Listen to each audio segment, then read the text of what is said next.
Hey guys, how many times have you bought a CBD product at a gas station or liquor store, only to find out it was complete trash? There's so many CBD products on the market now, it's hard to tell snake oil from CBD oil.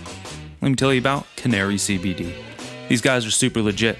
All their products are 100% traceable, naturally vegan, gluten-free, have zero pesticides, grown and manufactured right here in the USA, baby. They have all of their lab certificates available on their website and via a QR code on all their products. Not only is Canary transparent and legit as fuck, their shit is tasty. Check out their website at www.canarycbd.com. That's CANARICBD.com. Use code BADETIQUETTE15 for 15% off your first order. Again, that's CANARICBD.com. You can follow on Instagram and Facebook at CBD Canary or Twitter at Canary CBD.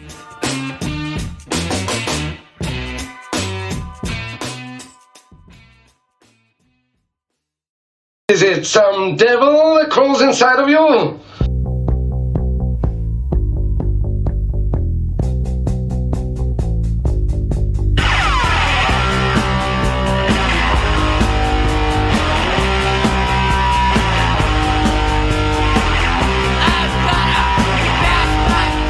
Yeah, welcome back, Dallas. Welcome back, listeners, too. I try not to talk at people that aren't here. Kind of ruins the podcast, or I think it kind of ruins the vibe. Yeah, when you're having an imaginary conversation. Right, like, hey guys, how are you doing today? It's like somebody refers to themselves as the third person the whole time. It's like, there's no third person here. Just talk, me and you, you know? Yeah, yeah. And I think when people have that comment, when they're like, oh, it's so cool listening to you guys. It's like I'm hanging out with you guys right in the room with you. Mm-hmm. I think that really only happens when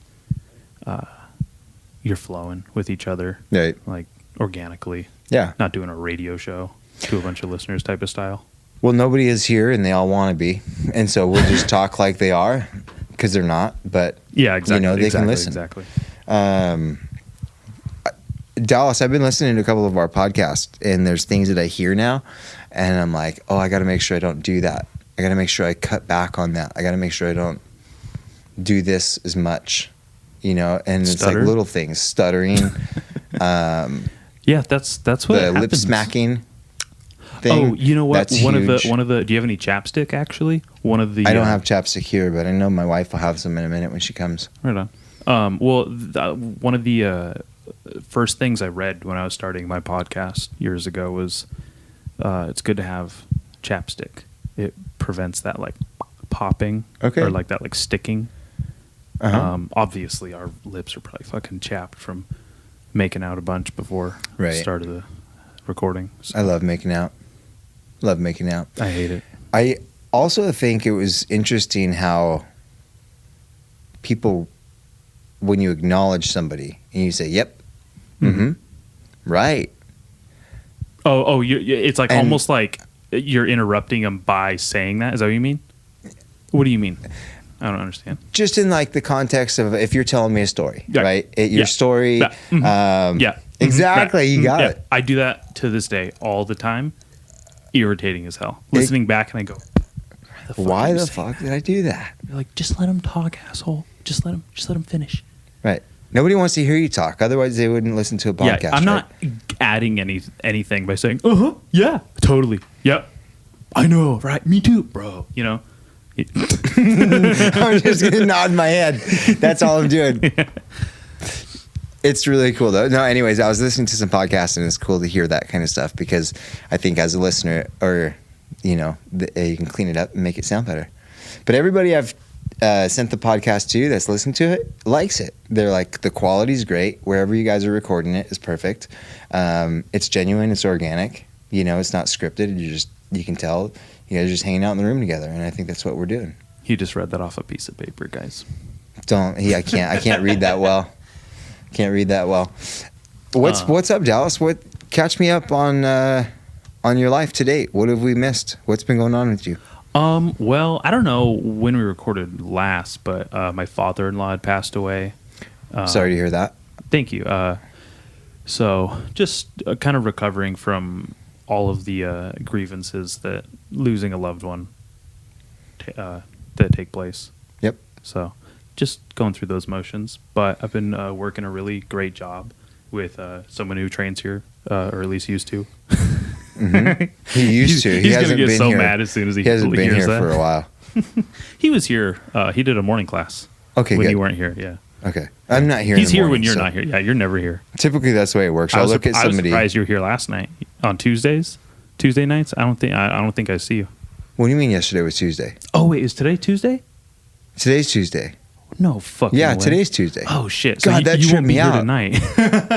I just bought into that. I have had no idea what day it's been for many days. So Yeah, everything's just kind of blended together. That was trippy though. I was like, wait a minute, you mean I taught Tuesday night? I covered and didn't even know? how embarrassing. The guy didn't even show up, and I'm, oh my gosh. Okay, never mind. Anyways, I'm sorry to hear that about your father-in-law. Thank you But I'm sure that it's nice to know that you have a bunch of support, and Kylie has a bunch of support around her as well, and she's got you as a stand-up dude to keep her spirits up. Yeah, they keep saying that, and I don't buy it, but whatever they say, you know. I think they're trying to make me feel better for sucking at it. Shit, you caught on. No, I try to remain as humble, intentionally humble, which is kind of like not very humble of a person, I don't think, but I try to remain like as self-aware and as, you know, kind of second guess everything, because you never know when someone's taking advantage of your good nature, and not that anyone's doing that right now for the said concept or for the situation, but just putting that out there. Yeah. I think people want to surround themselves with people that they enjoy being around, and that brings them joy. And so to give somebody support is to simply just be yourself, and don't change what you're doing. Don't be outwardly like overly supportive and coddling. Don't be and annoying like, about it, guys. just be yourself, and let them be around you, because that's what brings them joy. So it's really interesting to kind of witness the dynamics of a family adapt and grow when you go through adversity like this. It does bring a lot of emotions out within the family. Yeah. Yeah. Well, what about you? What's been going on with you? That's my only thing.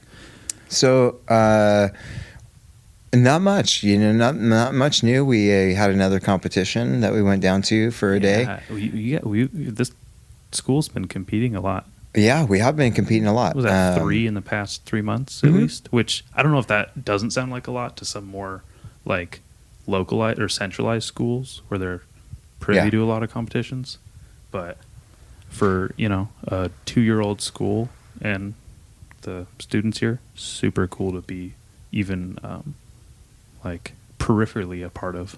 Yeah. I believe in competitions. I believe that the benefits of competing as a athlete helps you grow as a person and as a practitioner of the sport. So doing it as early as possible is important for people.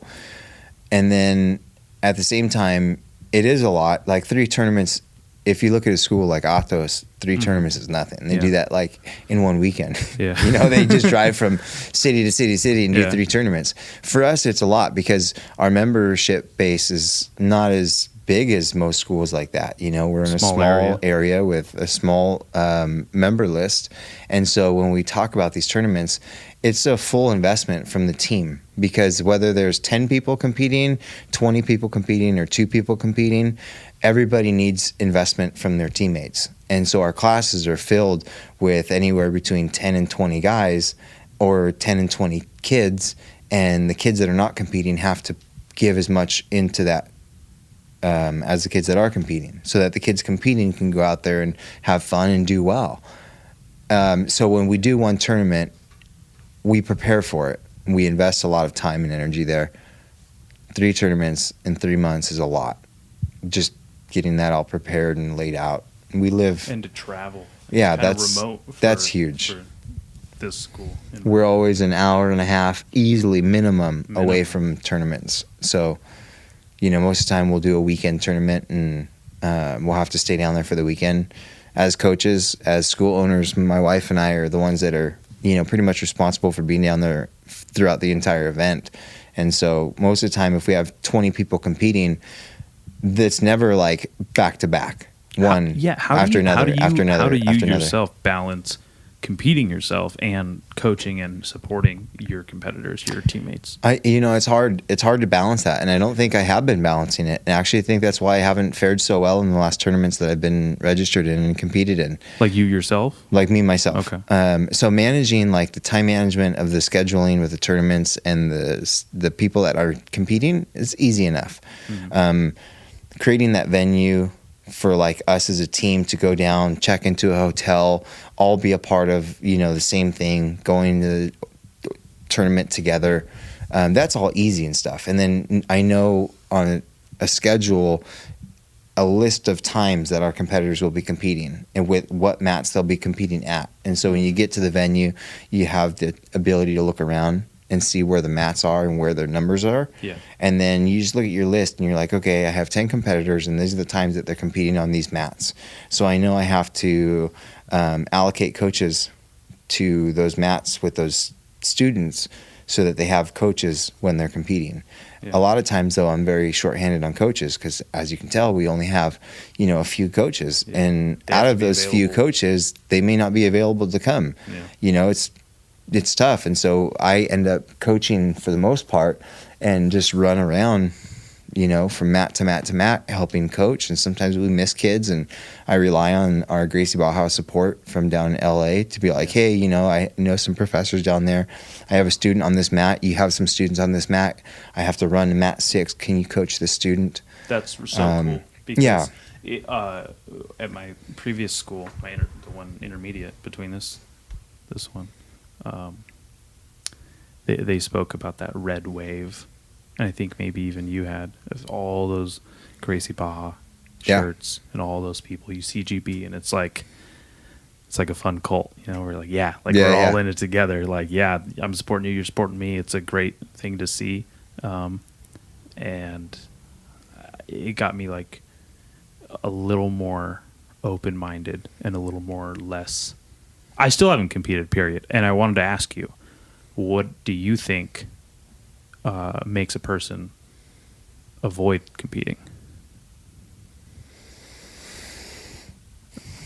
I think that there's too many variables in there between person to person. I think that it's kind of up to the person's personality and I'm just so scared and to attributes lose, and character flaws and I don't know. Maybe you're scared to lose. Maybe definitely. Deep down, for me, it's two things. It's usually a financial hurdle, and then a deep fear of like losing, getting my ass kicked or getting hurt in front of people. Yeah, that's a terrifying. Finances is number one, I think, for sure. I think jiu-jitsu is not cheap. No. It's a premium sport. It's and it comes at a premium price tag.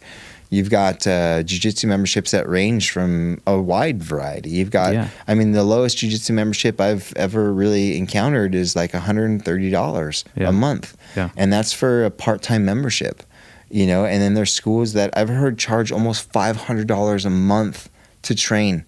Dude, that's insane. I went to a school down south when I moved to see if I was going to train there, and like the fees and everything, it was going to be like between $200 and $400 a month. Yeah, I was like, "Are you kidding me?" And people pay it though. Yeah, I know. And if they're in the position to do that, that's they're living within their limits, and that's how they afford that. I totally get it. That people are a part of yacht clubs because they have yachts, and like that's their realm. Correct. And people can pay for those higher end, larger academies because that's their class. Mm-hmm. I understand that. Yeah. And but that's so I think that I don't even know what we were talking about. I lost my train of thought. I was just asking Matt Brain. Yeah, I know. I'm all zapped right now. I was asking like, what do you think drives someone to avoid competition? That's right. And so then it went to the financial side of it, and jiu-jitsu being a premium sport coming at a premium price tag. So tournaments are expensive in general. It's minimum $80 for an adult to register to a tournament, and that's pre-registration. For some people, that's like a day of work for their minimum wage job after taxes. That's hard to part with. And so you have to maybe balance that and say, well, if it's $80 to register for the tournament, and that's a whole day's worth of work, you know, how much time have I been investing into myself with jiu-jitsu? Have I been training frequently enough? Have I been putting in the time and the effort? Do I have the support of my team and my coaches? Do they feel like I'm ready for this? And what are my chances of going out there and actually getting hurt? You know, and if I get hurt, then I'm not able to work anymore. I have to take time off of work, and nobody wants to take time off of work right now, considering everybody's, you know, in a position where they need to make money. They need to work, you know. They're trying to keep their jobs, trying to build a reputation and a name. Nobody wants to pause their life and sit on the bench with an injury for 6 months, you know, or 6 weeks. Yeah, and I mean, I think that's something that scares me too, is I'm a bigger guy. So I'm only going to be up against bigger people. Yeah.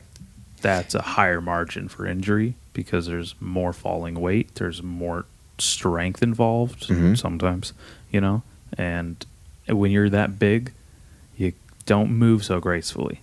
Yeah. So I think the margin for injury and error becomes a little bigger, and that weighs on me. No pun intended. Sure. Heavily. I think that, you know, that brings up a lot of really valid things. And if I start to dissect it and think about it, when I started training jiu-jitsu, competitions were always kind of brought into the table. Like, we were always encouraged to compete. Yeah. The owners of the school were always encouraging us to sign up for tournaments and go and compete, go and compete, go and compete. The more people they had go and compete, the more medals they'd win. And when a school's members win medals, the school grows in rankings. It's important for schools to do. It's important for us to have people that want to go compete and win, because when they win, it builds our school's reputation up, you know, and it's just branding, it's marketing, it's reputation, it's industry. It is what it is. So I was always encouraged to compete, and it was always easy for me to compete because I was solid in my career, and I knew that the company I worked for, I was safe. So even if I got hurt, I wasn't in a position where I was going to lose income. Scenario, huh? I wasn't going to lose my job. I wasn't going to lose anything. I was going to sit on my couch for 6 months if I broke my arm and heal from it, and then go back to work. So I guess it was easy for me to compete because financially it was tough. It was expensive, but I was never scared of getting hurt and being out of work or a job. And so that right there is huge, because a lot of people today haven't applied themselves long enough to any one job or career, and so they've been bouncing around from job to job, and they know that if they get hurt, then they're going to just find a new job, and it's not easy today. And you got to think about a lot of people who are opening themselves up to jiu-jitsu are young people, and they're probably not very far along in their career because not enough time has passed, period. Not even just in self-application, but in actual terms of experience and the role they've achieved. So I really understand the hesitance when it comes to avoiding a potential catastrophic injury. Yeah. You know, getting my knee blown out, getting my fucking shoulder ripped out or something. Just, you know, getting choked unconscious, getting a fucking brain hemorrhage or something tragic like that. It's really that doesn't happen very often, guys. That's a worst case scenario, so don't. I was just gonna say that is that, you know, we can talk about getting hurt in tournaments and stuff like that, but it's really not that common. Out of a tournament that has 3,000 competitors, how many people in that tournament actually got hurt to the point where they won't be able to train for 3 to 6 weeks or longer? Less than 10. Less than 10 for sure, right? And then people know their limits, especially, I think, if you, this is an opinion, if you arrive at a competition, you've gathered yourself enough to know, okay, I can push myself this far. And I don't know anyone here that's gotten injured from a competition. Well, and because nobody's actively trying to kill you. Like, it's a match. Yeah. It's not a fight. It's a game. It's a game. And yes, some people get injured, but that's because they're ill prepared. They don't understand the positions. They don't understand their body. They don't understand falling body weight. Maybe they're unhealthy. They have soda bones. Yeah, and then adrenaline kicks in. I mentioned that's crazy stuff. I mentioned that on the mat. I always feel like I get kicked in the balls at some point, and it doesn't hurt immediately. But as soon as I'm driving home or as soon as I'm in bed that night, I'm like, oh fuck, what happened? Jeez. You know, one of those delayed things because that adrenaline. I got a bunch of adrenaline case in my nads there. I got kicked in the nads so hard one day that it literally caused me to go to the bathroom and throw up. That's a serious kick, dude. It was gnarly. I was breaking somebody's guard, and I broke their guard by standing up, and then instead of them going de la Hiva, they went to an elevator sweep on me.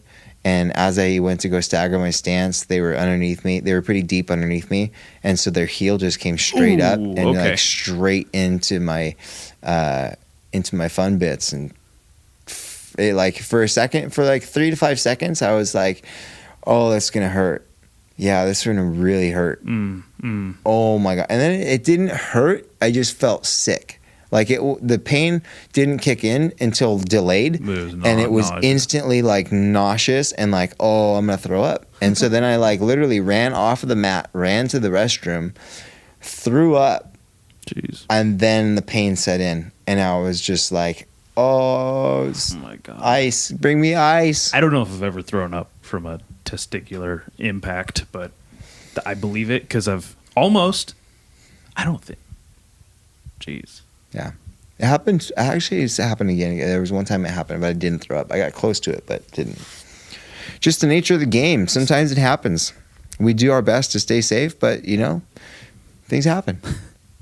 And we're all stronger from it. Is there something that always happens that you just can't seem to avoid getting hurt-wise in jiu-jitsu? Yeah, like my ego gets hurt every single day I train because I think at least at some point every day I get caught in a triangle.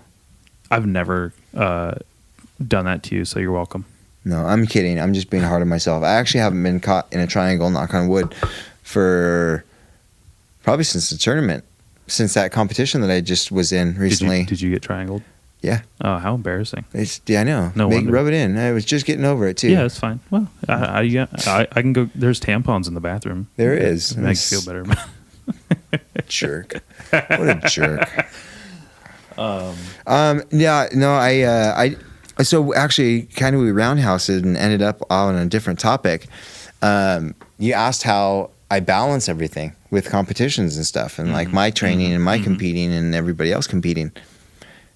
It's hard to balance that. Like I can balance their schedules and all that stuff, but when I try and compete in that same tournament, it's impossible because I have no dedication to myself. My dedication is for all of my students, and so I'm constantly focused on all of them. And then all of a sudden I show up to compete and I don't do so well because my mind's not there. My body's not prepared. Even in leading up to training, I'm not training as much as I should be because if I'm training and rolling, I want you to get the better roll than I will because I want you to be more prepared for that tournament than I will be. Do you think there is a point when you need to dedicate more to yourself to inspire those people you're also dedicating yourself to? Maybe dedicate enough of yourself so they see you as the leader who takes it seriously enough or takes it far enough to where he's still giving it his all. I'm going to give my all for him because he's believing in me or dedicating me or supporting me and coaching me as well. I did up until recently, and I still kind of have that value and that mindset. But it shifted a little bit. I think that people know what they're capable of, or people know like what you can achieve in jiu-jitsu. Yeah. You see the people winning gold medals. You see the people getting into ADCC. You see the guys who are going to have super fights at ADCC. Wild. You know the Gordon Ryans and the Andre Galvaos. Like we see that. We know what jiu-jitsu can do for some people, but not everybody can get to that level. I think that people can get motivated through individuals like that, and you don't have to rely on your coach. Like, you don't have to decide to go compete because I go and compete and win gold medals. I could never compete and continue encouraging you to compete because the competition is about you and what you're capable of, not me. So don't compete to impress me and be like me and try and win gold medals and be like, I'm going to be like Jason. Go compete because you want to achieve greatness for yourself. And if I'm competing, I'm not dedicating 100% of myself to you. And that's why I opened a school, was to give 100% of myself to you. And so now I'm in this mindset where I don't want to really compete anymore. I don't really have the interest. I have the itch. Like, I always want to go and challenge myself and go and compete. When I go to these competitions, I'm like, man, I should be competing out there right now. But the reality is maybe that's not my path. My path now, to me, has shifted to just dedicating myself to you guys and making sure I give you 100%. Understood. Yeah. I get it. So that explains it. If I ever compete again, I will not be coaching. I will completely shut myself off from coaching students. And I'll say for the next 4 months while I'm in this camp or this preparation for Worlds, I'm going to have another coach running classes and teaching so that I can focus 100% on me. Yeah. You know? Right on. Yeah. It's nice to hear that perspective, to like see like how you operate about it. Yeah. You always wonder. I always want to know. Sure. Some people do. Maybe some people don't. They some go, people probably don't even think about it. You know? You know, and I was asking too, just like in the context of the competition and as a school, like arriving, you have like your head person or coach and then everyone else competing. When I think of it, and this is coming from someone who hasn't even done that, so grain of salt, I think of it as like, it's like you're an army showing up at a battlefield, and there's the, commanding officer that is in the fight with them, and they see him or her fight with, tenacity and dedication, and it gives them that kind of inspiration where they have that dedicate themselves as well. And I think I romanticize it in like a hypothetical way or like in a imaginative way like that. And that's kind of where my like the origin of my question. Cool. Cool, bro. Cool. Whatever. Cool, bro. Yeah. Yeah, I think it'd be cool. I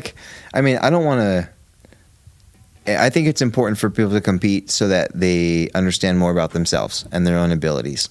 If you talk about from a strictly self-defense situation, somebody that comes in our door and says, "Hey, I want to train jiu-jitsu so that I can learn how to defend myself if I'm ever attacked on the street." I heard that Brazilian Jiu-Jitsu is the number one way to do it. Like, this is the best martial art you can take to protect yourself. If I was only allowed one way to defend myself for the rest of my life, I would choose Brazilian Jiu-Jitsu. Absolutely. Over Muay Thai, over kickboxing, over boxing, over wrestling. Yeah. Which, by the way, we're going to talk about Brazilian Jiu-Jitsu in a second. Brazilian Jiu-Jitsu as opposed to just Jiu-Jitsu. But before we get ahead of ourselves, it's about the individual and learning about themselves and their capabilities. So they come in here and say, I want to learn how to protect myself and stay safe if I'm ever attacked on the street. Great. And they train for 3 months. And you're like, hey, you should try this competition. And they're like, why would I compete? I'm not here for the sport aspect of this. I'm here so that I can learn how to defend myself. Well, yeah, that's great. But how would you ever truly know how you're going to react if you've never been in a situation like a real fight? And I'm not saying that you're going to go out there and do jiu-jitsu and get in a real fight, but the adrenaline, the emotions, the adrenaline dump, the environment, the setting, it's like a real fight. It's a fight or flight response. And so when you go out there compete, you learn about how your body reacts and what your muscle memory is like when you're going through the nuances of these techniques and stuff like that. And so you either freeze up and you ball up and you realize that all the jiu-jitsu you thought you were killer with on the mats that you train at in your school, all of a sudden you get smashed and worked because you didn't react properly. I'd love to find out. And so, but if let's say you did that, let's say you're afraid to lose, wouldn't you rather lose in a setting like that where it's controlled and there's a ref to stop it and you can tap and let that person stop, as opposed to being in Lompoc, walk into your car and then some dude come try and jump you And you realize, oh man, I know jiu-jitsu for 2 years I've been training, but I balled up. It froze. I couldn't click it. Yeah.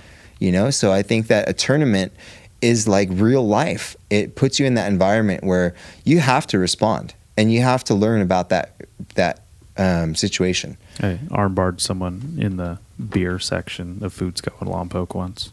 Did you? Yeah. Did they give you some? Did they buy your groceries for you? They fucking should have. They should have. Right. So I'm assuming they didn't. No, I just left with his girlfriend instead. That's funny. But yeah, like so there's I'm just saying. Yeah. Anyhow, I've had to use it. It's worked. Good. So.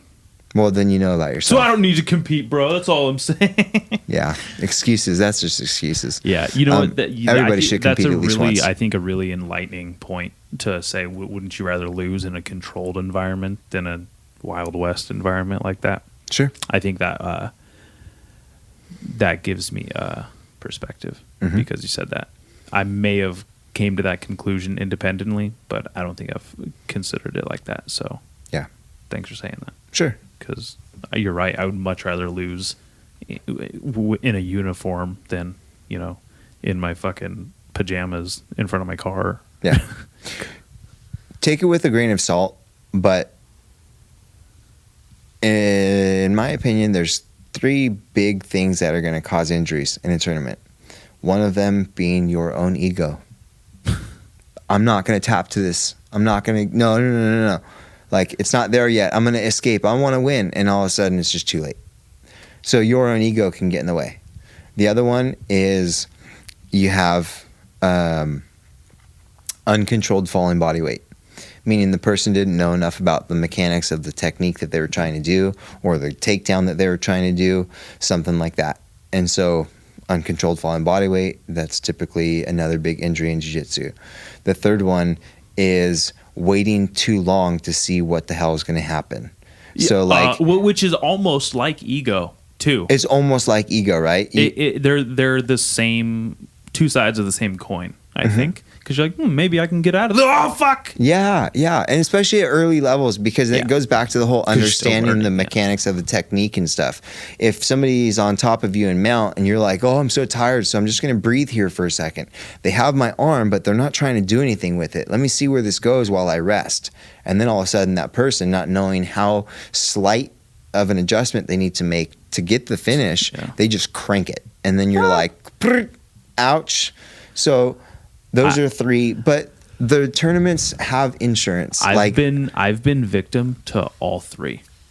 I've been victim to ego.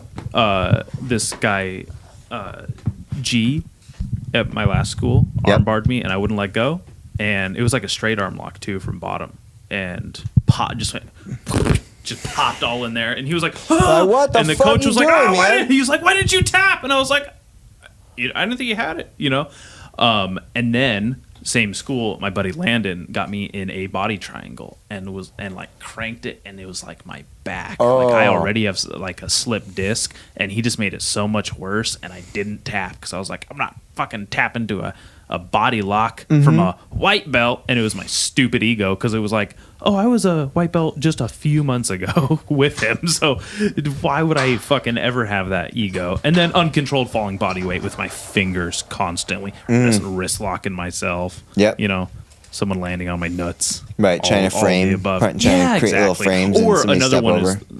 is, this doesn't happen anymore, but when you're framing and you have your elbow on the mat and you wrist lock yourself. Yeah. You're like, oh yeah, I remember those days. I remember those days. Those were princess days. It's just don't be a princess. Yeah. Don't hold your hands out like a princess. Yeah. Princess. That's a nice way of saying it. Yeah. I just thought about that right now. Yeah. That's pretty good. Yeah. It's good shit, dude. It's good stuff. Kat's here with food. Hi, Kat. Hi, Kat. How you doing? Good. How are you? She's doing great. She has a French fry. Look at that. French fries. Got you guys double-doubles, fries and Oreo milkshake. Oh, She did my not get us God. doubles, fries, and milkshakes. That is not what what's an happening angel. You got us 2 salads, no dressing, low cal, tofu. Quinoa. What a Quinoa. sweetheart. Quinoa and kale. Thinking you so much. here. Quinoa. I think I was thinking about getting a tattoo. Of what? Is it going to be any better than the rest? Yeah, I'm gonna do it myself. I'm gonna recreate the old CD motor tattoo gun, and I'm gonna tattoo vegan on my ankle. I forgot we had that conversation on the last one. We did. It was so much fun. Shit. Listening back on it, you're leaving already. She got some food. You know what? Let's pause and eat too. You want to pause and eat? I'll pause and eat when Kat comes over here and says hello. All right, come on. Come over here, Kat. Come on. Kat, I want to eat, here. Kat. Get over Kat, here. Where the fuck are you going? No. Oh, my God. She won't do it. All right, let's eat. All right. Hey, folks. If you're looking for a comedy podcast fix, look no further than the brand new podcast, Green Eggs and Man. Co-hosts Wes and Adam do a comedic deep dive into the Dr. Seuss classic, Green Eggs and Ham, and try to figure out if the content is appropriate for Adam's baby on the way.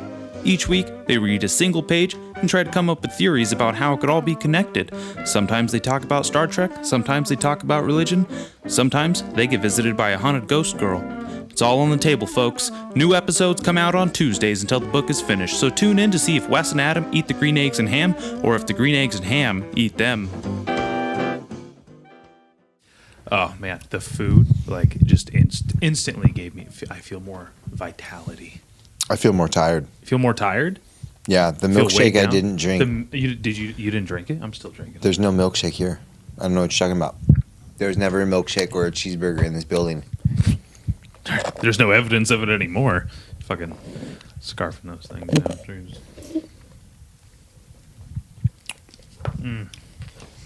Yep. No, that milkshake's bomb. I'm going into a food coma now. Sorry, guys. I'm just going to be quiet. I'm going to sit here in awkward silence.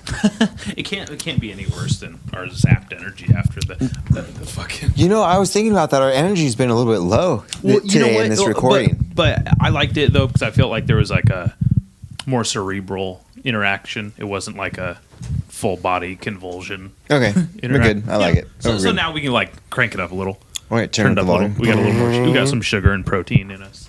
I do have a little bit of sugar in me right now from that non-milkshake. Yeah. Yeah. Good stuff, dude. I don't even remember what we were talking about. Yeah, that's okay. We're just keeping it moving. We'll just pick it up where we didn't leave off. Yeah. I like your shirt, dude. You do? I got it from Spencer's Gifts in the mall. Nice. Like years ago. Is Spencer's even around anymore? Yeah. It's like Hot Topic, right? Well, it's kind of like the same store, same type deal. Yeah, I think Hot Topic has like more of like a alternative pop culture kind of bend to it. Okay. Like I think Hot Topic is a lot more mainstream because they have a lot more like anime and like kids or adult animation shows, and then like they have like comic book stuff there. So they've kind of branched out. They still have all the band shirts and like the weirdo mall goth like bracelet bullshit, but that's what I remember Hot Topic being, was like weird goth mall or like mall goth type shit. Yeah, and I used to go there and I would shop from there, and I probably to this day have a couple shirts that don't fit me anymore and Kylie wears, but yeah, I used to go to Hot Topic all the time. Nice. I remember you going in there just to like kind of joke around and look at the novelties. Yeah, because they had a bunch of like novelty fun things and stuff like that. Yeah, maybe it was Spencer's. Spencer's is the one that had the fake shit, and then they had the dildos in the back. Yeah, and they still have all those things. Yeah. Okay, so we would go into there just for the laughs. Yeah, and then Hot Topic was the one that we would just kind of pop into every once in a while because for whatever reason, I think there was a time in our life that the clothing style was all like Metal Militia and stuff like that, and we were kind of in that phase. Yeah. I mean, I'm going through like a gear transition right now. What kind of gear are you going into, and what kind of gear are you leaving? Getting off the Diana ball, going to Trenbolone. Yeah, you steroid raging man. Can I get some? The fucking A. It's going to cost you. What I think I because it's like working with Kai and everything, and being kind of having to Are you growing up? Blue collar. Well, you know Are what? you growing up, Dallas? Shut the fuck Fucking up. Dallas is growing up. God. Oh. This is the same shit I hear from my mom. You're like a fucking. She's like, sweetheart, I'm so proud of you. You're coming home in your Levi jeans with your flannel. Yeah. Well, and no, your here's the thing. hat. Here's the thing. I've worn all of these things intermediately or intermittently, if you will, for years. Uh-huh. I remember a couple years ago, back in like 2016, maybe 2017, I was going to move to Tennessee with Kylie, and I felt like the southerner, like ranch vibe. I was like, yes, Felt in a little country, and it was just like seeping into me. And I think what started it too is I was listening to a podcast, and this country musician came on. Sturgill Simpson, and I fucking love him, and it just like opened my mind to like, oh, there's some really cool country out there. Yeah, there's some really cool music, and there's some really cool like Americana and people, and it's so funny because I saw of all things a TikTok recently of this this like goth chick or this emo chick, and it was like, why did me and these fucking like hicks and rednecks always hate each other in high school? Because we both don't like pop culture. We don't. It was like saying all these similarities. I wish I could remember it right now, but between the milkshake and teabagging that we had earlier, I have no fucking. That was memory. you to me, by the way. If we're clear on That's that. why I wasn't gonna say it. I wasn't gonna say it, but also you kicked me in the face. I pretty still good. think I have indents on my forehead from it. You do. It looks like you look like a fucking Ali Abdelaziz. Nice. That fucker. Thanks. Thank you for that. No, seriously, that's why I can't shave my head. Is I have a funky shaped head. When I was a kid, my sister threw a hunk of asphalt and like just bashed the top of my skull in, and there's just like this. It feels all dented right here to this day. I'm ugly. Well, you don't have to shave your head because you have a nice set of hair. You have a nice head of hair. Yeah, but dude, I'm 26. It's gonna go. It's gonna go. It's not gonna go. It's gonna go. It's just eventually. that's your genes, dude. Is your dad bald? Yep. I mean, he's balding. Yeah, he's super receding hairline. Got the solar panel in the back. Maybe you can make something cool out of it with a tattoo. Well, you know what? I would do that. I'd get a head tattoo. Yeah. Maybe you can do that. I wouldn't get a face or a neck tattoo, but like a skull, like a scalp area tattoo. Can we fucking close these? These people walking by are stressing me out. I keep seeing them. Yeah, we I can keep seeing the close it. reflections. Yeah, behind close it me. up. Is this tripping you out? Yeah, I can see it be a little sketchy. Who's that guy? He's got a Venom shirt. Yeah, ooh. Ooh, he's looking for a fight. Yeah, he's got the new UFC kit on. He's really good at doing triangles. I love when people come in and they're like, oh, yeah, I heard about your jiu-jitsu school. I want to come and check it out. I'm like, great. Who'd you hear about us from? And then they can't remember who told them. But I'm like, well, have you trained jiu-jitsu before? And they're like, yeah, I used to train a while ago. I used to roll, and I'm really good at doing, like, triangles. I'd like to get back into training. And so what you're telling me is you've never trained before? That's what I've gotten out of that message. Yeah. People don't realize we people can just see through people's bullshit. Mm-hmm. I can also see through a tap out t-shirt. Yeah. Who the fuck wears those that actually rolls? You have to be in your 40s and look like you've gone through a couple steroid cycles for me to even think shit about shit if you're wearing a tap out shirt. Rich Franklin, Chuck Liddell. I think those two guys can wear tap out. Like if I saw either of those two guys on the Chris street. Lieben. Chris Lieben. Yeah. For sure. It's funny you mention all those people because I just met John Hackelman the other day. I just shook his hand. Didn't really meet him, Saw him. Was like, "You're John Hackelman." He's like, "Yeah, what's up?" And I was like, "I love what you do, dude. Keep, because he still has the pit up there and everything." Mm-hmm. Oh, was that John Hackelman or John Hackelman Jr.? No, it was Hackelman. I don't even know who Hackelman Jr. is or looks like. I couldn't even, but it was Hackelman. He was doing a self-defense class at the Village vendor market or something. Oh, cool. It was all for the support for Kristen Smart. Justice for Right on. Kristen Smart up there. Right on, that's cool. And I'm really good friends with Chris Lambert, the guy who did the Your Own Backyard podcast, which pretty much blew that case wide open. So we were visiting there, and he was walking through there, and I was like, "Holy shit, that was pretty cool." Yeah. To like not be starstruck, but like local guy, Yeah. Glover Teixeira, Chuck Liddell, I think Tim Kennedy at one point. Yeah. Get your fucking COVID shit out of here. You kidding me with that? Well, I could say a lot more things right now, but I won't. I see somebody walking around town in Solvang quite frequently, and he's a celebrity. He looks like Jesus. Do you know who I'm talking about? 100%. I met him. Very nice guy. Did you meet him? Yeah, I know him. I mean, I don't know him. That sounds so stupid. I met him and spoke with him, and he actually, my mom met him recently. He was at her company's yard getting some tractors.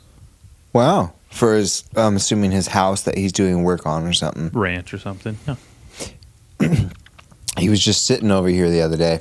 Oh. Just saw him chilling right outside over there, hanging out. What a trip. Probably reading, doing some script work or something like that. Interesting, though. Yeah. I'm curious who it is. Let me write it down. Hold on. Yeah, Let me write get a it piece down. of paper. I want to see if we're talking about the same person. There's a case. I'm not going to talk more about him on air, but Yeah. there's...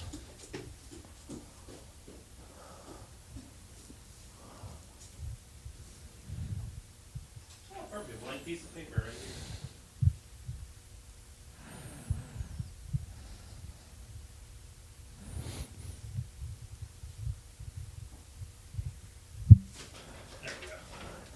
See if you can name it right.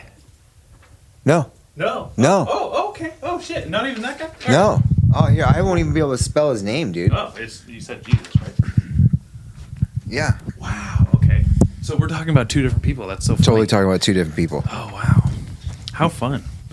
Well, that's the guy I met, and he's nice, and my mom met him. Okay. I'm going to spell it the way I think it's spelled, but... Yeah, just do it phonetically. I know you can't spell. Oh, yeah, him too. Yeah, that's funny, because he just got... he was just staying where Kylie works. Okay. How funny. Okay. Yeah. And I didn't know he looks like Jesus right now. Like, yeah, man. He's back. Oh, that's so funny. Anyways, good stuff. Dude, that was a good roll. Good roll.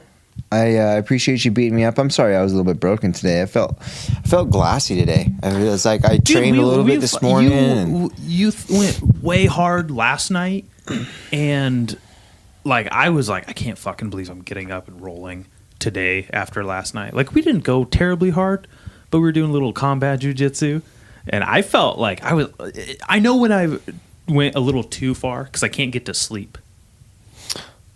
Like I have a hard time getting to sleep after like intense rolls. Okay.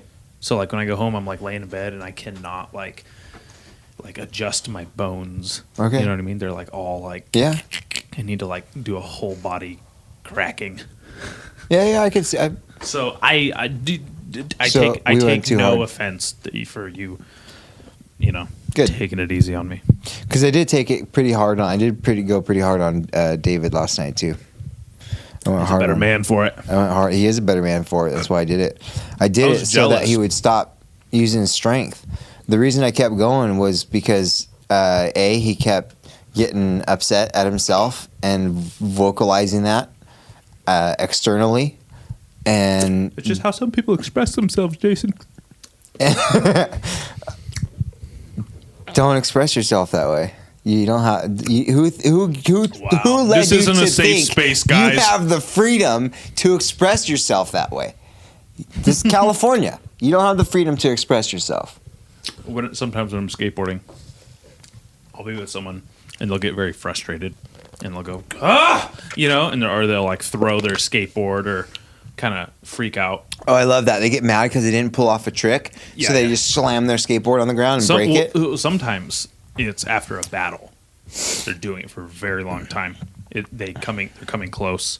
They make a casual mistake, things like that. Look, it's so frustrating. Mm-hmm.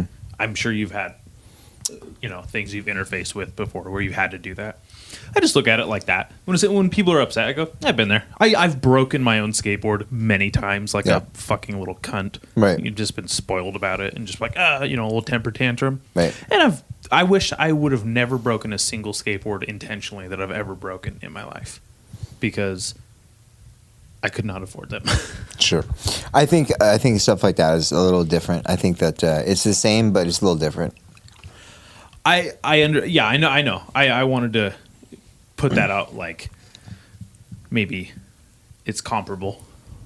Yeah, it's definitely comparable. I mean, because we had that conversation where I told you I used to skateboard growing up. Yeah. And I've done that too. I've gotten frustrated because I couldn't pull something off.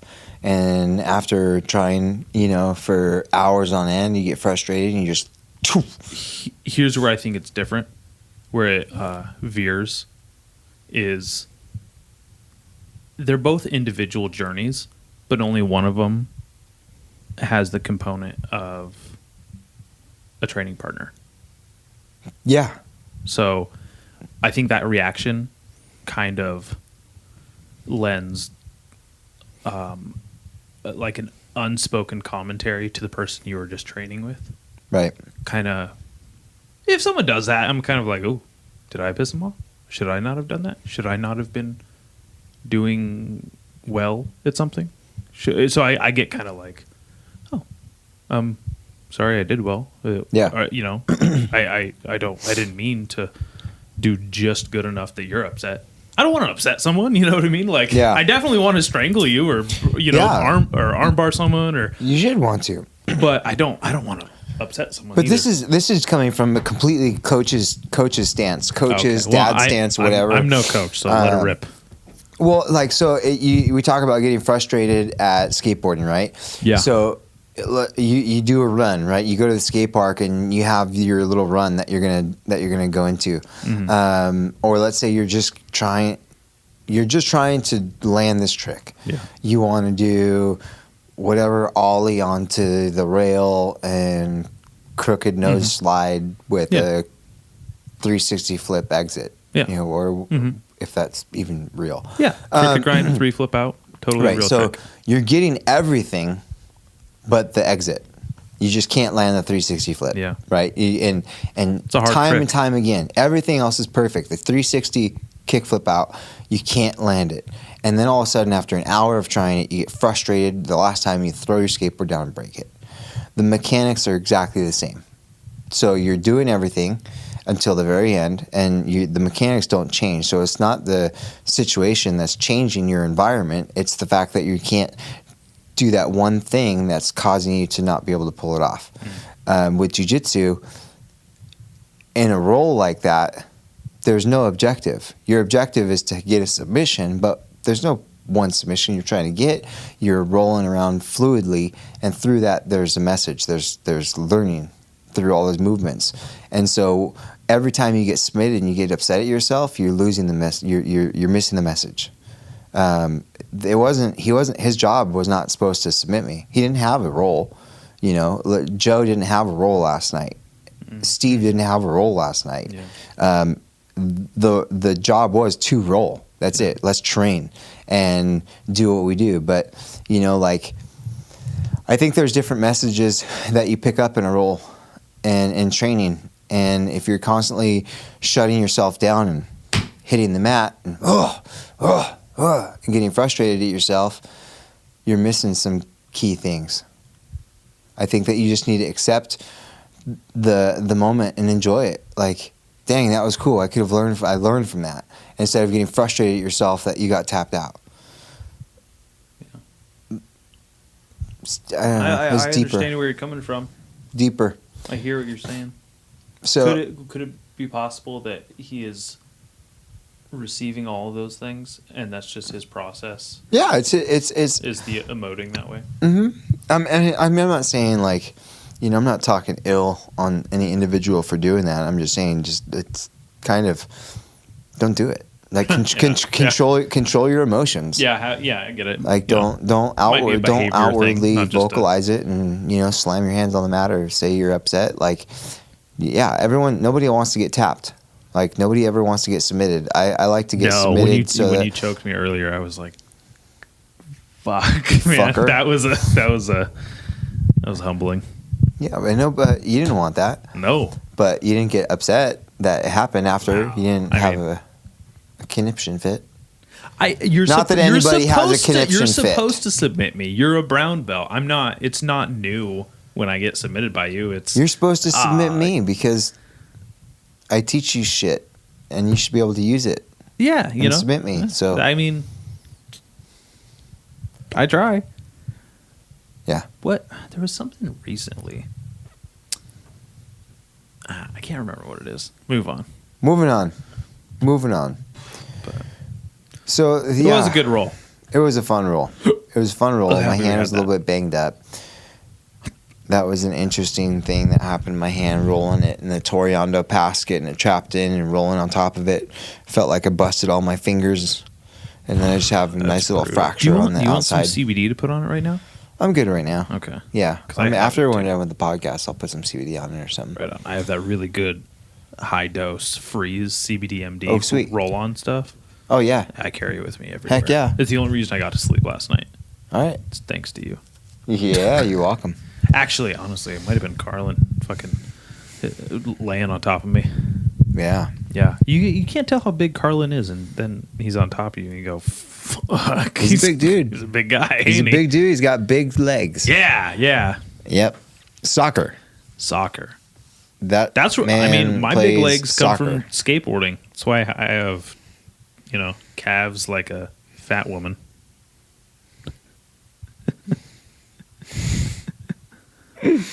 He's looking at him like, Jesus. I don't know what to say about that. I don't think you do. Yeah, I think you have nice legs. babe. Yeah, God, look at these knees. I'm sure it look at wasn't those more than just knees, though. teabagging. those are gnarly. Look at my knees. I can't. They're all bandaged up, dude. Exactly. They're bandaged Looks like up. you got a hickey on your ankle, though. Dude, I had that. So when I was a little kid, I used to surf, and I had my winter suit on, and my winter suit was rubbing down here, and there was sand, and ever since then, I've had it. Really? Yeah. That's always there? Always there. Do you wear spats? I wore them today, but I don't typically wear them. Okay. Because when I do wear them, I'll start to break out. Yeah, oh God, I know. I used to break out on my thighs a lot. Mm-hmm. So spats was never a go-to. I own them somewhere, Yeah. but not a fan. If I'm going to train no-gi and I know that I'm going home right after so that I can shower, Maybe throw 'em then on. for sure I'll throw them on and go right home and shower after. But typically, like, if I'm going to do a no-gi class and I'm going to be at the school for 5 hours after that no-gi class, I'm not going to wear spats because for some reason or another, I start to break out my legs. Yeah. So it's really weird. I'm like, what the heck? Yeah, But- what a strange place to have acne. Right. It's like my legs are 13 and 14 again. Totally. I'm kind of glad to hear that I'm not the only one.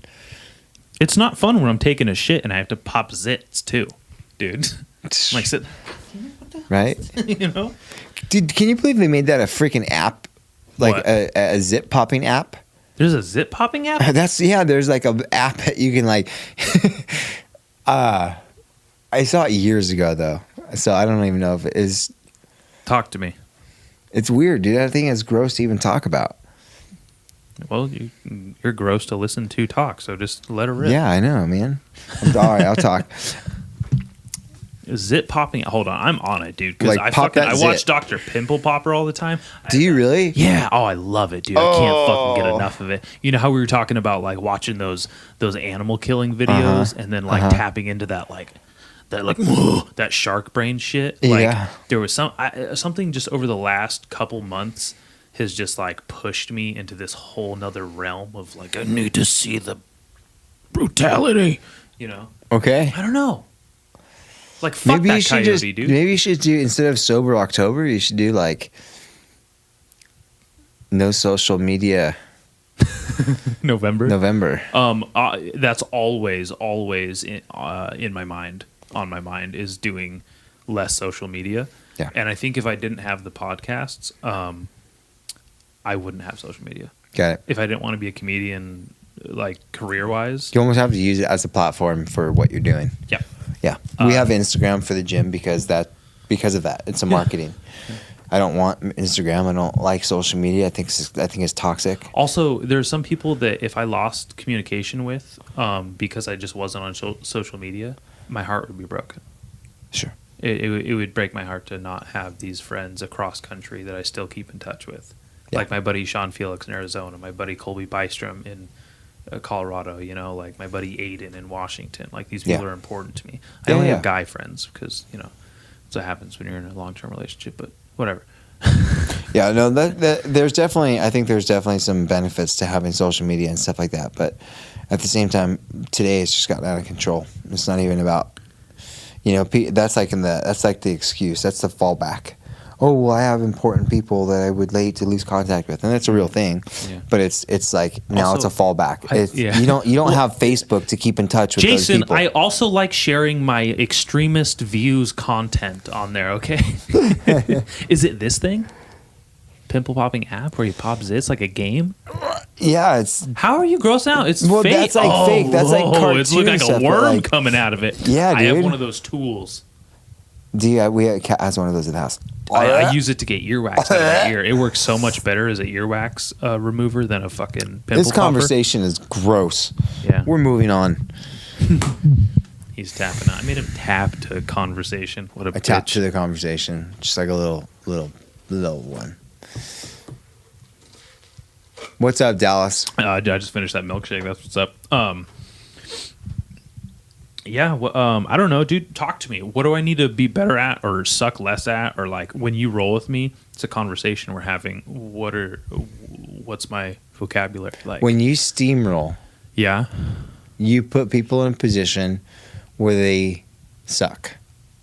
They have to react, and their reacts are like nonstop because you don't stop. So when you push forward, yeah, that person will move backwards. They have to. Forward like pressure. You have. That's just so my much. well. That's just my mentality because I think in terms of MMA. Yeah, I'm not thinking in terms in jiu-jitsu. I'm thinking in terms of MMA. When I'm watching people, you need to have that forward pressure. You need to make people, totally. make mistakes like that. So when you're doing that, think of yourself as a big boulder rolling down a hill that's the size of my truck. Yeah, and you trying to stop it, like holding your hands out in front of it like this. I'm not looking for a compliment. I'm complimenting you. Oh, okay. You did ask for that. You asked for what you're doing well and what you're doing shitty. Tell me what I'm not doing well. But I guess you have to have both to understand. Well, so yeah, exactly. So I'm telling you what you do well because you're not fucking doing it.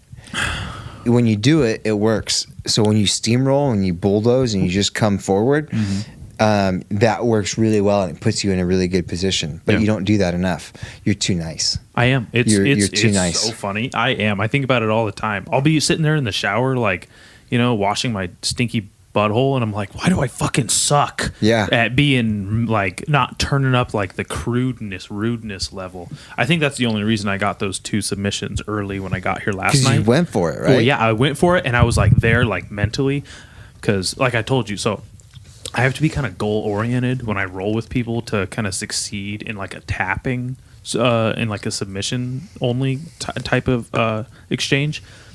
Before it used to be like, I have to, imagine myself in my late brother-in-law's position where it's like, he needs to fight for air and live, and I want to fight for air and live, and it's like a life or death situation. Sometimes I think about Tim Kennedy's message, like, be the hardest person to kill. Like, someone may kill you, but make sure it's the hardest thing they ever have to do, hardest person they ever have to kill in your life. So kind of think of it like that. And then like I said, another fucking roadkill, circling back to the other episode, I was driving down Clark Avenue in Orchid, and there was a fucking someone's dog, like domestic dog, sweet puppy dog, pretty big sized dog, but it was fucking massacred, like splattered open in Orchid. And it was like, oh shit, like that was hard to see.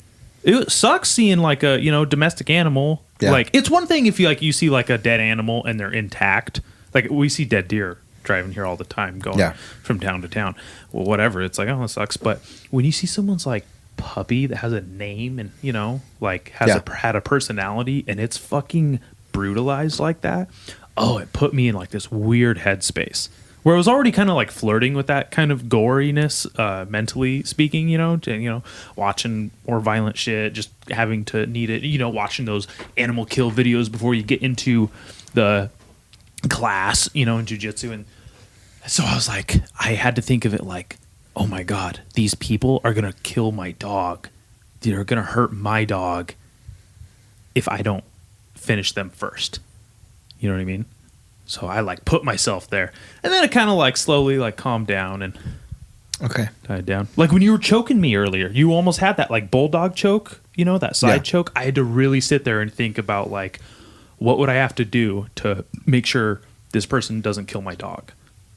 Got it. I don't have a kid, so it's my dog. Yeah. It's probably way different. Rolling with dads is different. They'll fuck you up and not even think twice about it.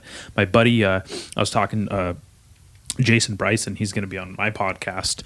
I was talking to him last week, and he's saying like, oh, dude, it's totally different when you have a kid. Like the thought of like murdering someone is like so second nature.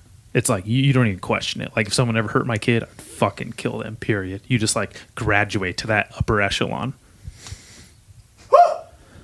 I wonder, like, so it's hard. I'm not too nice. You're right. I'm too nice, man. You're too nice. You're too nice. That's an interesting. I don't think about that kind of stuff when I'm on the mat. Like, I don't even think about that stuff when I'm competing. I know that exists, right? So there's guys that go out there and compete, and like they have to hate the person that they're going to compete against. They have to like envision that person, doing evil shit. That's and their like, mental game plan. Like, oh, that dude just was talking shit to my kid, or hurt my son, or dude, I'm like, ooh, now it's on.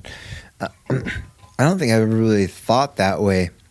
Definitely never thought that way in training. Like, I'm going to envision this person as a punk so that I can do what I need to do. And I don't want to treat someone that is my training partner as a villain either. Yeah. So it's hard to reconcile those emotions, but I'm also nice enough to where I can kind of like keep it at like a, like a friendly operating level defense. Yeah. Why do you train jiu-jitsu? Why do you specifically train jiu-jitsu? Look good naked. No, I'm Yeah? just kidding. If I mean, if that's your was reason- the goal, I should have quit a long time ago because I still look like curdled milk. Or you just work harder? Oh God, you're one of those. Mm-hmm. No. I train jiu-jitsu, so when someone tries to kill me, I am the hardest person they ever have to kill. Okay, maybe that was the first. Maybe that's why you started training jiu-jitsu. Why do you still train jiu-jitsu? Because I don't know. I don't fucking know. Okay, That's a good question. I don't have an immediate answer. think about it. Don't give me an immediate answer. Just think about it, and then when you know an answer, give it to me. But not today. Maybe on the next podcast. Okay. Yeah. I don't know what I fucking. It's a great question. You know what? I don't even need to think about it. It's improved so many components of my life that it would be a crime to personhood to no longer have it, to no longer be disciplined. It's why like a lot of people give up on certain hobbies because they're self-serving, but they're not they're not soul-serving too. Yeah. Jiu-jitsu is like, it helps my mental health, physical health, and gives me confidence, and I can defend myself. It's this fucking Swiss Army knife. It's this beautiful energy, right? Yeah. It's like almost all-encompassing, positive energy that, like, even though it's a martial art and it's a self-defense and it can be used to do brutal things, it's not used to do brutal things. It's used to heal people and heal the soul, right? And so I think that most people, when you have a connection with jiu-jitsu, because there's people that don't connect with jiu-jitsu, that's the real thing. But many people that try it connect with it. And I think because it's good for your soul. And so that's something that people receive early on because of the benefits and the qualities and the state of mind it puts you in. That state of mind is everything. I feel like that's that's obtained because there's challenges that you're walking through in one jiu-jitsu class, just a basic jiu-jitsu class. If it's a good class held by a good professor or instructor, you're going to get challenged in 3 different ways. But you know, it's rewarding, and you do it because it's good for the soul. It's good for you.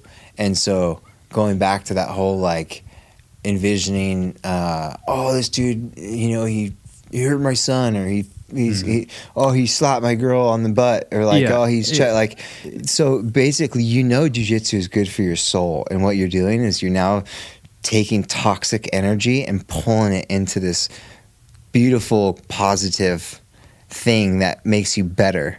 Yeah. So, and that's like the spiritual healing side. Like to me, that's the way I see it. I was going to say I don't know if you mean it's wrong to take the toxins into the role like that, or if you're saying, it's good because you're transforming those toxic thoughts into therapy, into physical therapy. For me, I think it's a negative. Okay. For me, I think it's a negative to choose to grab something negative and use it as fuel to better yourself. Like in that concept, so like using hate and negative energy to do jiu-jitsu, when ultimately jiu-jitsu makes you better. Yeah. Jiu-jitsu for me is healing. And so I clearly the other day, Chuck and I were rolling. Yeah, clearly hand my brace, physical knee state, brace, my knee brace, my hand, my this, my that. Jiu-jitsu is healing. I was wearing a blindfold the other day. Yeah. And you guys are in some kinky shit. We're into some weird stuff. I was wearing a blindfold the other day, and it was super fun. And I was rolling with Chuck, and he wasn't blindfolded. And so then the next day we come in to train, because that night he was like, hey, let me try that blindfold. So he put it on, and he rolled with me. We rolled for, again, about another 20 minutes after. Yeah. So then we were like, dude, we should come in tomorrow. It was over a weekend on Sunday or something like that. We'll train early in the morning with blindfolds on.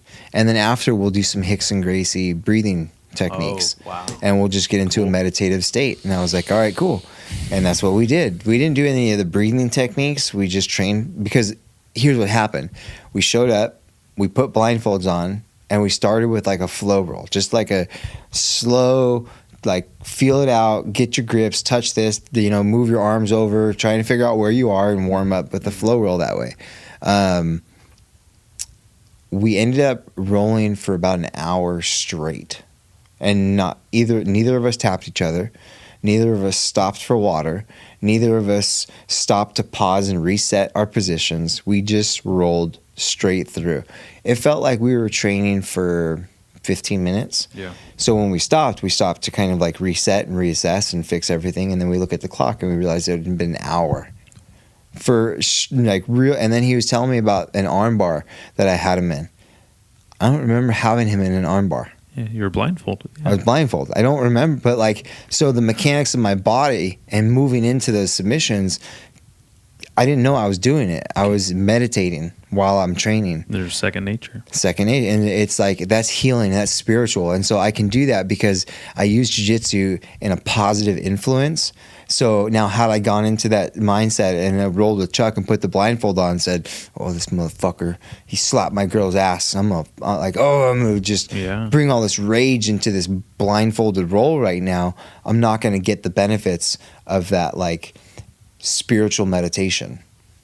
I'm kind of weird with jiu-jitsu. That's not weird. Not everybody's like that. I mean, the blindfold's weird. You guys are really cute. But so I think like short story long. Just kidding, Chuck. It's a beautiful thing. Like you can use jiu-jitsu to create so much positivity in your life, and through those moments you get better. Like when you're done rolling, dude, me and Chuck were both like almost high. Yeah, like, dude, I know this is where insane. you're coming from. Yeah.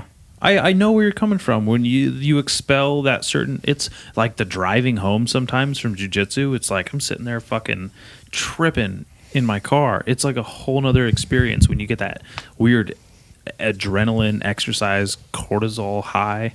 Cortisone? I don't know. One of them. The one your body produces. What's dopamine? Dopamine? Yeah, dopamine. That's one of them. Serotonin, oxytocin, all those things. Mm-hmm. You get this fucking cocktail of like, it's really, something else. Yeah. So you can Mesmerizing. you can go through your whole life training jiu-jitsu and not do it for that reason or not ever experience that. Yeah. But I think the ones that have experienced that or that use jiu-jitsu for that purpose, I don't need rage in my roles. Yeah. Well, I don't need to hate I you. don't. That's what I'm saying is I don't rage. Like you said, I'm too nice. Yeah. Well, I use it as an But- extra step to like push my boundaries, see what I'm capable of, see what my potential is in terms of escape, in terms of execution. I'm not raging. I'm not cranking on someone's neck. I'm not trying to rip their knee apart with a heel but hook. roll. But roll. like the roll there, like the when we're rolling and we're having a good time, where I'm just doing transitions, it's so instantaneous. I'm not thinking about that. When the term in terms of like defending the people and things I love, come at a point of like extreme error or terror to rhyme. Sorry, but like when maybe you have your arm wrapped around my neck or I have my arm in an arm bar, or maybe you got the triangle arm bar combo, and I'm thinking like, I got to get out of this to continue my purpose. There's glory, it can be valiant, and there's a positive way to think about it. Maybe I used the wrong verbiage in describing what my like mentality is behind those things, but to me, it's like defending something good. Yeah. Okay. I don't think soldiers going into battle in modern warfare are bad people. No. They're doing that because in some way, shape, or form they're defending our freedom. Yeah. I'm not saying, oh, look, these fucking psycho killers with their fucking M4s. What the hell are they doing? Yeah, no, they're fighting for freedom. They're fighting for our freedom. That's my perspective on it. You know what I mean? Well, I didn't just compare myself to like, an actual American hero or veteran out there, just so everyone knows. I'm not doing that when I'm Vets are heroes. Yeah, exactly. All vets are heroes. On another note, I wanted to bring this up. Brazilian Jiu-Jitsu. Yeah. Do you think that we currently train Brazilian Jiu-Jitsu, or do you think that we train Jiu-Jitsu? I think we train American Jiu-Jitsu. I agree with that. I think you're absolutely correct. I can't remember last time you've even called a move its Brazilian name. We don't use the judo takedown names. Mm-mm. We don't say that shit. No. We say hip toss. Right. We say rear naked choke. We don't say Mateo Leon. You know what I mean? The Metallion. Yeah. We train. I did something. I think I was in like some S mount bullshit with Shane last week, and he was like, "That's some American Jiu-Jitsu," and I was like, "Fuck." It's funny you say that now because I just had that moment last week where it's like, yeah, this is American Jiu-Jitsu. When I'm rolling and I'm pretending I'm someone else, when you're like fucking real good, you pretending you're someone real hot. When I'm rolling, I'm like thinking like more of like, oh, I got to be like Gordon Ryan. Like when you're skateboarding, you're thinking, oh, I'm this good professional skateboarder. You kind of like emulate their style. You kind of have that mentality about it. I don't think of a Brazilian guy. I think about Gordon Ryan. Yeah. The dude who's somehow younger than me. Not as good as looking, though. Nope. Not as I got good him beat looking. there. It's interesting because like Brazilian Jiu-Jitsu, I think obviously it was Brazilian Jiu-Jitsu for a while, right? Let's talk about the history that I'm going to butcher. But you had Master Carlos Gracie and his brother Elio Gracie. Mm. And I was listening to the podcast with Joe Rogan and Hickson Gracie the other day. Yeah. And Hickson Gracie was talking about his dad, Elio Gracie. And Elio Gracie did not train jiu-jitsu while Master Carlos was training jiu-jitsu, learning it from Matsuhu Madea, if that's how you pronounce his name. I'm probably butchering the pronunciation of that name. Let's just say Madea. You said it so wrong, I can't remember how it's actually said. Yes! We'll just call him Madea, right? Mitsu Maeda. Mitsu Maeda. I think that's how it's. Okay, Mitsu Maeda. Thank you. See, American Jiu-Jitsu. It's American, man. Okay, so Maeda was teaching Master Carlos Jiu-Jitsu, and one of Master Carlos's students showed up, and he wasn't ready, and he said to go warm up with his brother Elio. And so Elio was there and said, my brother's getting ready. I'll go warm up with you in the barn. And so Elio started warming up because Elio is a smaller framed individual. The person who showed up for the class liked working with Elio more than he liked working with Carlos Gracie. And so he asked Master Carlos if he could continue working with Elio Gracie, and Elio Gracie kept working with him. And because Elio Gracie was a smaller framed individual and was going through his health issues, he had to adapt his body to be able to deal with the pressure from his brother Master Carlos. His brother Master Carlos is more of a, pressureful. His brother or his son? Master Carlos? Yeah. Master Carlos and Elio were brothers. Oh, okay. And then there's Carlos Gracie Jr. Well, I know that. I'm not talking about Carlos Gracie Jr. Oh, you know what? Yeah, you're right. Keep going. I believe you. You're right. So there's Master Carlos and his brother Elio, and so the guard, Rickson Gracie contributes to the guard being created by Elio Gracie, because in order for him to win, he had to be able to hold them down, and he had to use his legs to do that.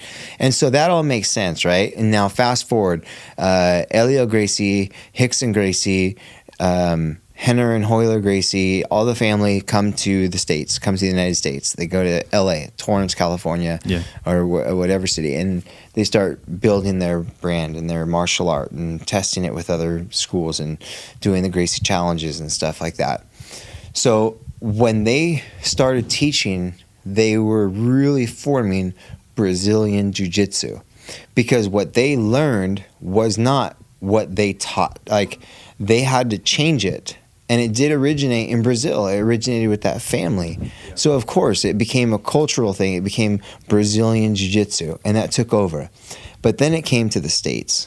And over the past 20 years or so, it's changed so much. And the influences behind Jiu-Jitsu now are no longer fully Brazilian. It's not all influenced by Brazil.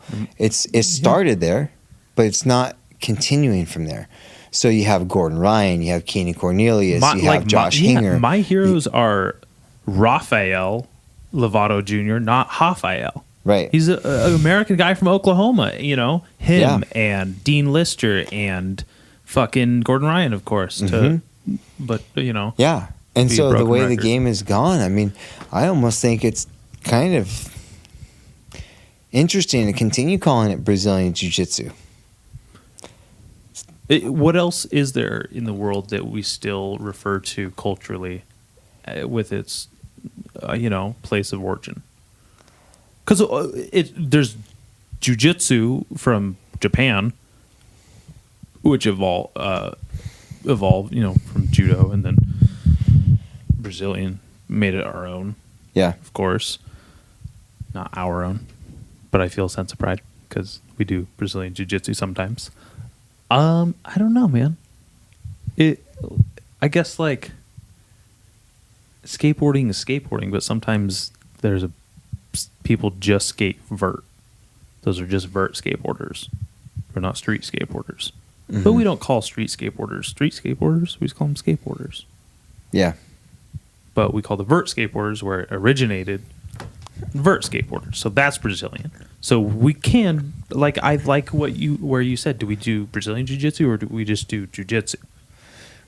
I like Jiu-Jitsu. I think it's Jiu-Jitsu too. Yeah. Yeah. I agree. I don't do vert skateboarding. I just skate. You just skate. That's the closest real life comparison I can make. I'm sure there's a much more obvious one, but I sweated it out of my asshole on those blue mats earlier, so I can't think of it. You know what's really funny when people ask what you do, and you tell them you do jiu-jitsu. They do that karate bullshit. That bullshit. All the time, dude. People come up to me at the store and they'll look at my shirt and they're like, Gracie Barra. Barra. Gracie Barra Jiu-Jitsu. Hiya! Lady. Back up. Very bold. Very bold of people to assume. Yeah, it's very bold of people to assume. I like when they come up to you and they look at you and they look at your ear and they look at you and they ask you a question like, do you do jiu-jitsu? Are you a fighter? A lot of the responses I give is, no, I was born with my ear like that. And then they like freak out. They're like, oh, I was just asking because it looks like a cauliflower ear. You wrestled in high school. And oh, sure you did. Sure you did. I put CBD on my ears after jiu-jitsu, and that's I think why they've stayed intact. Do you really? Yeah, 100%. I put CBD like topical on my ears. Do you not want cauliflower ear? I don't fucking need it. Who doesn't want it, really? You know, I there was a time when I was like, I can't fucking wait to look that tough. But then there was the realization of like, I'm not even that tough yet. I'm still too. People call me nice in jiu-jitsu, dude. I gotta fucking. I don't need those right now. Yeah. Also, I have a tiny bit, just enough to where I know that my ears are now different than when I began this fucking journey. Okay. And it annoys me in pictures, or it annoys me in the mirror when I'm like, it feels like I'm trying to put like my ears back together, and I'm like, shit, they're like out of shape. I got to put them like, and then it's so subtle, but because I fucking look at it every day, I noticed. I go, well, something happened. They don't look the same. I used to take pictures of my ears to see how far it's come, and now it's just annoying because it's like I don't want it to get any worse. Got it. I also like that no one talks to me about jiu-jitsu in public. Yeah, I don't think you put off that vibe though. About jiu-jitsu? Yeah. Yeah, I don't want to fucking. I don't wear jiu-jitsu stuff. If I saw you on the street, like I wouldn't think that you're a jiu-jitsu guy. Thank God. I feel like people, they get fucked with more. I don't get fucked with. Well, yeah, dude, one of your ears looks like it got blown off at Nam. That's why. I typically don't get fucked with. We're in a small area. Who fucks with anyone around here, anyways? But like, you know, being in Lompoc, a bunch of fucking hood rats over there, dude. Going to the bars. I got in a stupid altercation. Why would you go to the bar? Because that's where the pool tables are, bitch. Don't go to buy a pool table. Buy a pool table. I don't even find one on Craigslist. Yeah, they're not as good. Wicked Shamrock got brand new pool tables, so that's where I'm at. Have you seen Conor McGregor's new Lamborghini yacht? No. Isn't that who made it? It's a yacht that was made by Lamborghini. Yeah, it's a Lamborghini yacht. How stupid is that? What a waste of money.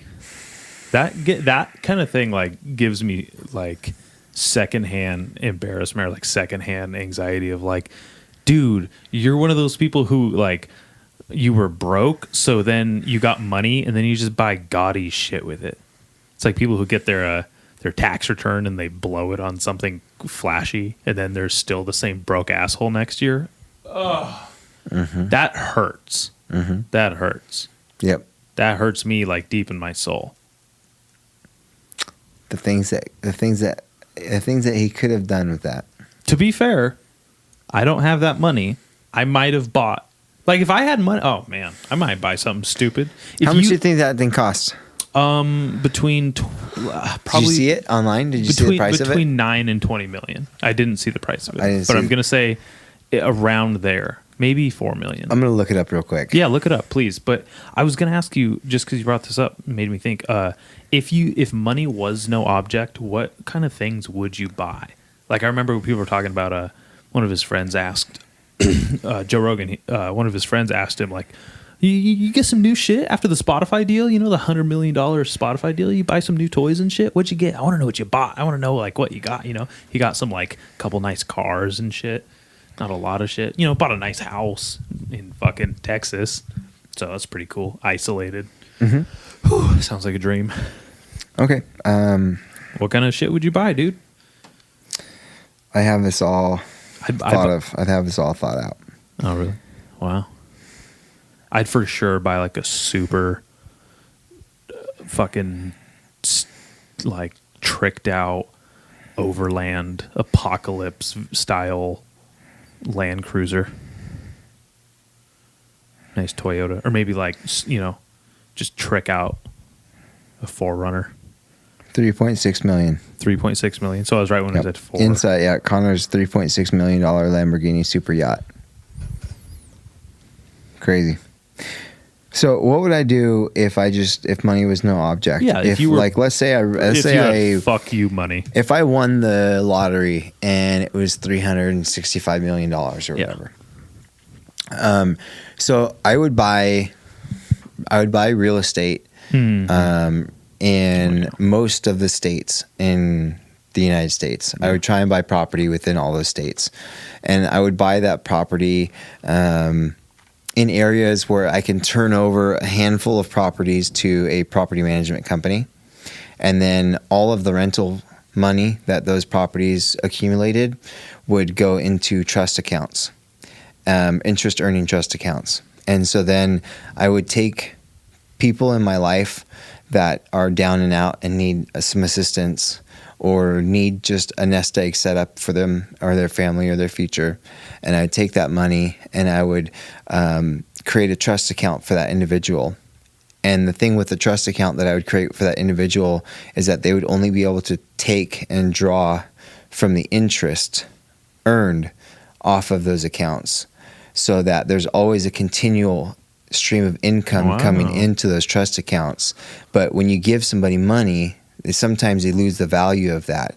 And if you give somebody $100,000, they spend it and then they come back and they want more. Yeah, but when you give somebody enough to get by, to give them that assistance or give them that peace of mind that they can continue living and working for their dreams, and that principle will always be there as long as they have interest and enough interest that they can draw from, then that person will be set. But they can't take money from that account just to buy stuff. It would have to be used for living expenses, schooling, housing, stuff like that, Yeah. And I would do that for the people that we loved in our life, and I would continue to do that. And then I would also continue my journey of opening up schools, jiu-jitsu schools in communities like this to create stronger communities.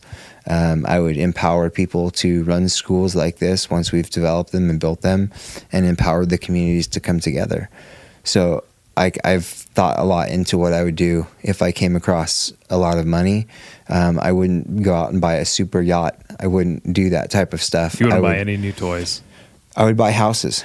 My new toys would be houses and land. I would want houses and land that I can build and fix up and reinvigorate these homes, these old Victorian homes. Like, there's a lot of old Victorian homes that my wife has looked at that I would love to buy and kind of go back and clean them up and stuff. And so if we bought homes and properties in cities and states that we've always wanted to live in, we'd always have a place to go. And as long as I'd open up a jiu-jitsu school in all those cities and communities, it would give me a reason to go around and continually be invested in all these communities that we're starting with jiu-jitsu.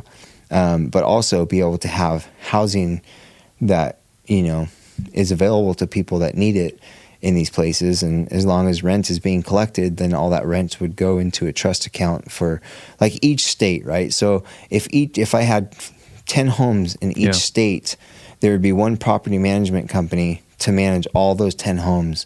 And every month, the rental fee would go into a trust account. And then through that trust account, we would pay, the property management and pay all the fees and the upkeep for the homes, because there's rental things that are going to happen. Ovens are going to break. People are going to break your drywall. They're going to move out. Things will happen. There's going to be wildfires. You've got to keep that. Be termites. Right. And so you can't allow the people who you set these trusts up for to take from these trusts and take the principal, because then you can't fix up the houses if all of a sudden they take all the principal. So you only allow them the ability to draw from the interest that's earned.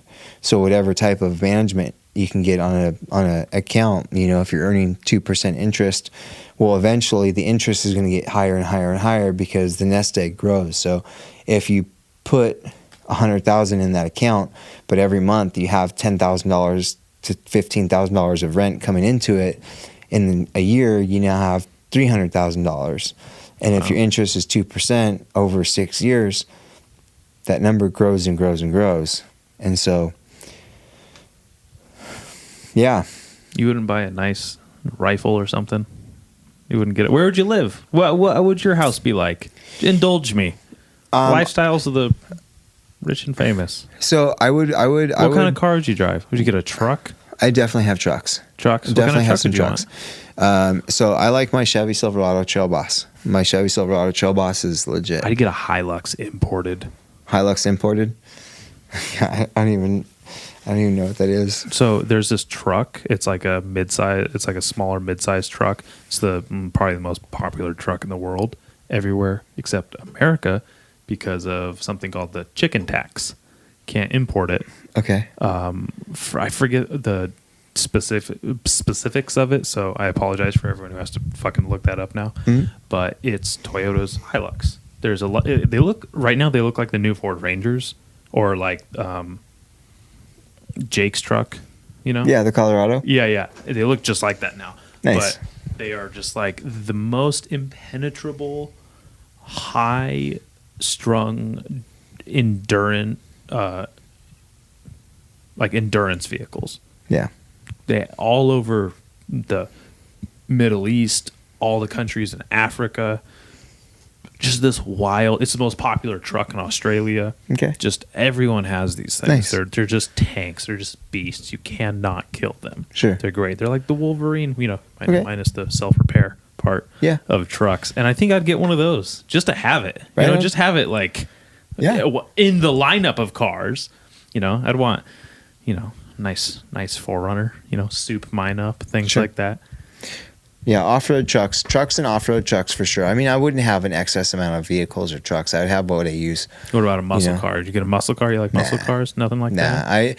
I know Kat would want to buy a Corvette. She's always wanted a Corvette. Like a new one or an old one? Not the new ones. The new ones are kind of silly looking. I don't like they look a little silly to me. I like when, I can't remember what year it was, but it was when they transitioned the body style over. I think it was the 2019s or 2020s. And they got really affordable. Oh. So the ZR71 or whatever went to it dropped by like $20,000, but they souped it up like even more so than the year before. Yeah. Kat would know that. I'd get a nice Hellcat or something. She wants a Jag. She also wants that'd be cool. F-type Jag. So with a license plate that says "Pretty Kitty." Maybe a Tesla. No, One of the no Tesla. plaid Teslas. I like Tesla, but I don't want to be on the grid, dude. I don't want to be all relied on. Although I just put in a Tesla charger at someone's house the other day. Nice. You just plug it in at home. I drove to LA with David in his Tesla. That was interesting. That sounds cool. Like living, so I would live in a compound. I'd buy property. I would own property, have a compound, and I'd have housing on the compound. Would you have walls around it? For very few people that I love that I would love to have in my life and hold near and dear. Isn't that the dream? That's my dream. I want a fucking compound. The Dallas Bronson cult. Come on. And over. then we'll have a barn with obviously jiu-jitsu with some weightlifting equipment and stuff like that. We'll have some things to do on the property. Gym. And then as far as just like the house goes, like I don't need a lot. I just need enough. I need enough for my family. I'd like a really cool cabin. Cabin's like a really cabin, cool. but like a 2-story cabin. Right. I want what they live in Yellowstone, that TV show. Oh yeah, dude, that shit's rad. It looks great. I want something like that. I want an old Victorian home, and I got turned on to those because of my wife. Like she loves architecture. Really cool. She's fascinated in architecture and just loves homes and designs and old handcrafted hardware and designs. And so I would like to have an old mansion or an old castle or an old Victorian home that we can renovate and not change or update, but just clean up and make pretty and kind of reinvigorate the stories behind it. Because if you look at an old Victorian home from the 1800s, those things have stories. They do. Tons of stories. They do. There's a historical one preserved in Lompoc on A Street. Okay. It's one of the attractions there. Sure, and there's one in Los Alamos they rent it out. They have all these individual rooms. They're all themed rooms. They're all different. Ronda Rousey and Travis Brown actually stayed there years ago. Funny story I'll tell you after. It's beautiful. Yeah. I've been inside real quick. It's such a trip. I was like kind of like Victorian homes. What the hell? When you said that, but you're kind of opening my data bank here. Yeah. And so I think that would be stupid. I think that would be what we would do. That would be our house. If it wouldn't be like, damn, look at this fucking Bill Gates house, or like Hugh Hefner Playboy Mansion, like not even close. I've heard the Playboy Mansion's that's ridiculous. Gross and outdated. It probably is super gross. We went to a friend's wedding this past weekend on Saturday, and we got picked up by the shuttle. It was, I don't even remember the name of the shuttle.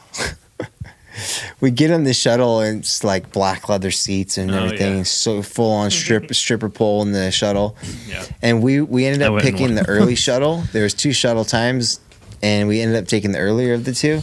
And we didn't realize that was basically when all of our friends' old relatives and family were going to be going to the wedding. Yeah. So we were like his only friends on the shuttle, along with his like aunts and uncles and grandparents and stuff. And as soon as we were the first ones on the shuttle, and I saw the pole, and I was like, oh my God.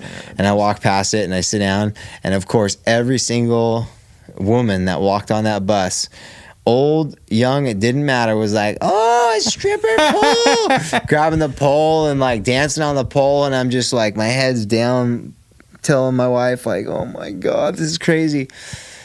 The gnarlier part was you look up at the ceiling and you realize that fucking bus has never been cleaned. Ever. You look up, you're like, Was this around here in the area? Yeah. Oh man, I know what bus it is. Dude, wait. I can't think of the name of it right now, but I know where they park them. It's something like obvious. Like you hear the name and you go, oh, that's that. There's a stripper pole in there for sure. It's like you hear the name. Yeah. Fuck, what is it? I think it's over by the gun store. Escort. No, not Escort. It's something. It's like Magic Carpet or something. Something like Escort limos. Yeah, it's Escort limos or something like that. No, what is it? Fuck, I gotta look it up now. It's not. Give them a shout. Yeah, right. Right. Tell them to clean the ceilings in their buses.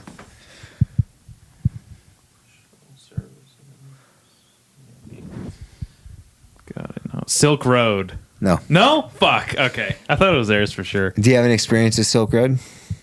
No, I just see their name. It's just funny because it's just a bunch of limos parked in front of the fucking subway over there. Elixir. Oh yeah, yeah. I know that one. Elixir or that's a drink or like a. Fuck, I think you're right because you're like putting thoughts into you're putting the imagery in my head. You're like, yeah, rewriting shit. It was weird though. It was interesting. I've never really been on a shuttle bus, especially one with the stripper pole. I was on one in Vegas. It was very lackluster because there was no stripper. It was nice to go. Oh, I was with, funnily enough, someone who trains here. Nice. Anyways. Nice. I bet you. Never mind. I'm not going to say a thing. All right, man. You want to wrap this up? Yeah, let's see you next week. See you next week. Dude, thank you for the roll. Thanks. It was a really fun roll last night and tonight. Absolutely. Combat Jiu-Jitsu. If you don't know what it is, look it up. Hopefully we'll get a live video one of these days of some Combat Jiu-Jitsu. Oh, yeah. Oh, definitely. Ah, shit. I should get like a tripod or something so we can film it. I have a tripod. Okay. No, not. We get it. It's huge. All right, man. I'm signing off. Peace.